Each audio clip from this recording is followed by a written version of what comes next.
আমি মিষ্টির সাথে খেলছিলাম, মিষ্টি আমাকে ধাক্কা মেরে ফেলে দিয়েছে। আমার পায়ে খুব ব্যথা লেগেছে মা। তোমাকে আমি আগেই বলেছিলাম তুমি মিষ্টির সাথে খেলবে না, তুমি আমার কোনো কথাই শুনছো না। ইচ্ছে করছে লঙ্কা বেটে তোমার পায়ে লাগিয়ে দে, ক্ষতি করে আবার আমাকে বলতে এসেছো কেন?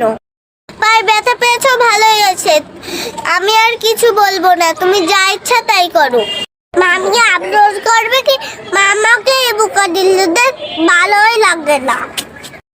ইয়া কোন পায়ে ব্যথা পেয়েছো আমাকে বলো।